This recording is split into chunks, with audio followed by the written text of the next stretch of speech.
Hello kitties, welcome to the second installment of AudiFiction. We're going to keep going with this story that I read yesterday, CSI Death by Chocolate.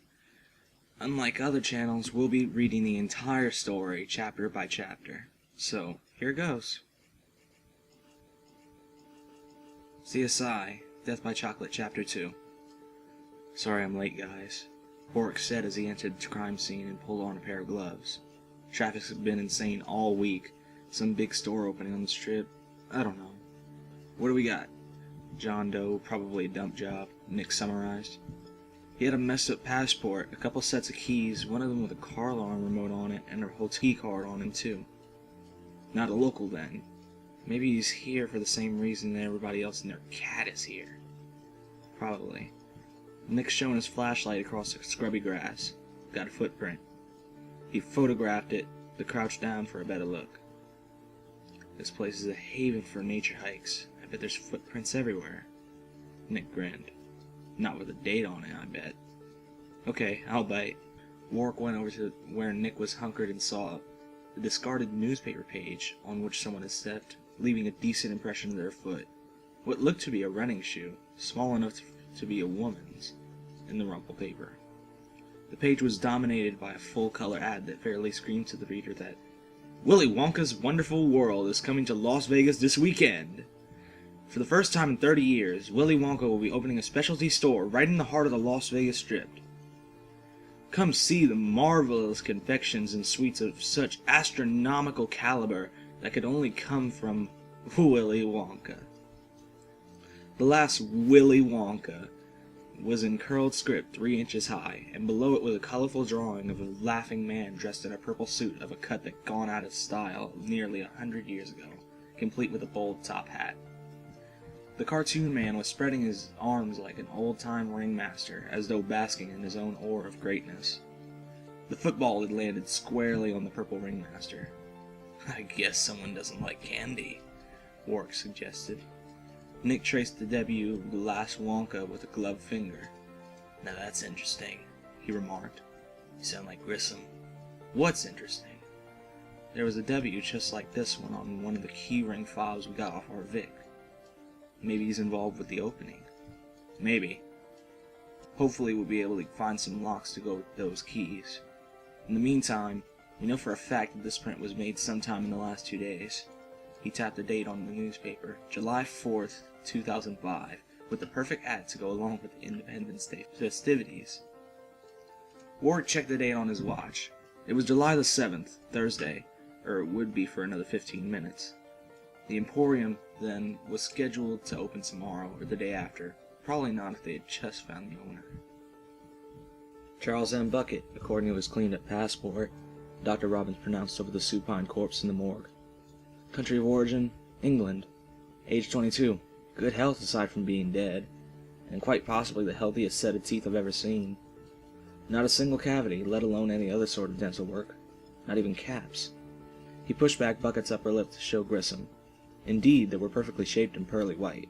The sort of teeth that toothpaste companies would kill to have smiling on one of their ads. What about the substance covering him when we found him? Grissom asked. Here's where it starts to get a bit strange, Robin replied. Sugar, cocoa, milk, all slightly turned. Rancid chocolate. Chocolate? Grissom's brow furrowed. Robbins nodded. And I found more of it in his throat as lungs, which means the cause of death by chocolate. Grissom arched her eyebrow at this.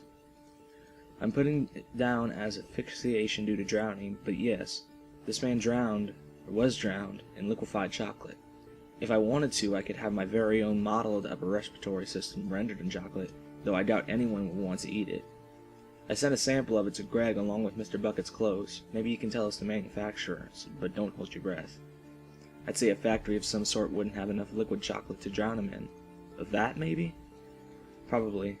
There aren't many chocolate factories in Las Vegas, though. Well, that should make this fairly easy, then.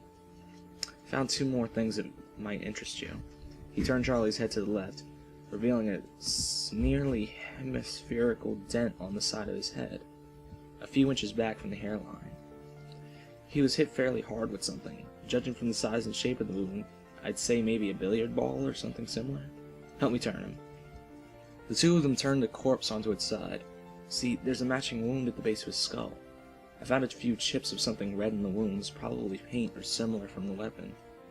Grissom could easily imagine an unknown attacker coming from behind the unfortunate Mr. Bucket, wielding a pool ball as an impromptu weapon, but chocolate and billiards? Grissom asked, furrowing his brow. So much for making this fairly easy. Sorry. Quite the opposite, actually. I found that the more complicated the case is, the simpler solution ultimately is. If you say so. We also found a couple of blonde hairs and a few more of the white animal hairs on Mr. Bucket's clothes, preserved in the chocolate. Maybe the person who belongs to them can shed a little light into its demise. Nick's taking a look at them now. Good.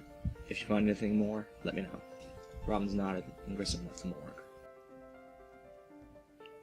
Greg Sanders' eyes were positively dancing when Grissom entered the lab. I take it by your starry-eyed impression that we do have a manufacturer for our chocolate sample, Grissom asked. You take it correctly, Greg said, practically bursting with excitement. See, chocolate contains basically the same ingredients, but each quality chocolatier has its own unique formula, its own way of mixing the ingredients, and so forth. And I can tell you right away that the sample was not your average cheapo Easter Bunny chocolate. With a quick shove of his sneakers, he launched himself into his swivel chair on a flat trajectory toward a desk drawer, from which he withdrew a large chocolate bar in a brilliant red wrapper, proclaiming it was a Wonka Caramelicious Fudgy-tastic bar. It was Wonka chocolate. At Grissom's blank look, he added, and I see that for once you have no clue what I'm talking about. I'm not much of a chocolate eater. Color me surprised. Greg rolled his eyes. Okay, is this significant? Grissom asked. Greg raised his eyebrows in utter disbelief. Only if you consider the finest chocolate in modern society significant, and this isn't just my opinion. After all, 3 billion chocolate lovers worldwide can't all be wrong. Willy Wonka's a candy genius. Maybe he's a few degrees off plum, if the stories are true, but he's an absolute genius nonetheless. What do you mean, off plum? You know, a little cuckoo for Cocoa Puffs. Greg traced a circle around his ear to illustrate. He's lived in his factory for maybe the last 30 years, pretty much alone, just making candy. It wasn't until some 10 years ago that he finally took on an assistant or something. That was insane. He had this contest, and the winner got to be his assistant in the factory. Some kid named Charlie, I think it was. Grissom's attention had been flagging, but his name snapped back to attention. Charlie? Yeah, Charlie. Bucket? Greg gave Grissom a long look. I thought you didn't know anything about this. You do know that we have a young man in the morgue by the name of Charles Bucket, Grissom said gravely. Greg was struck speechless at the news. He glanced at the chocolate bar and tucked it away reverently in his drawer. Now, Grissom continued, I need you to find out how many factories in Las Vegas manufacture Wonka chocolate. I can tell you right away, Greg interrupted, still sounding a bit shaken. There's only one factory in the whole world, in England. It makes all the Wonka chocolate, sold worldwide, not just the chocolate. Man, this sucks. Well, the fact that there's only one Wonka chocolate factory in the world actually simplifies things. Since Mr. Bucket was drowned in Wonka chocolate, then our crime scene must be that factory. I was 14 when the golden ticket giveaway was held. Out of all the billions of Wonka bars sold worldwide, 5 of them had a golden ticket tucked in the wrapper.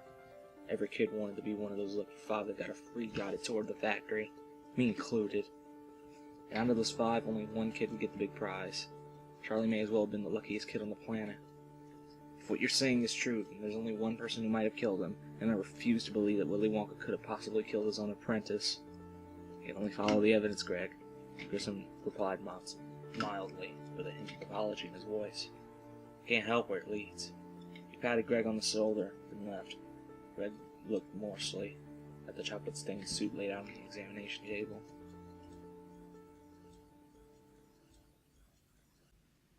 Alright, kiddies, that's the end of the second episode. If you have any requests, just comment in the comments section below. Subscribe if you want to see any more live readings. Alright, I'm out.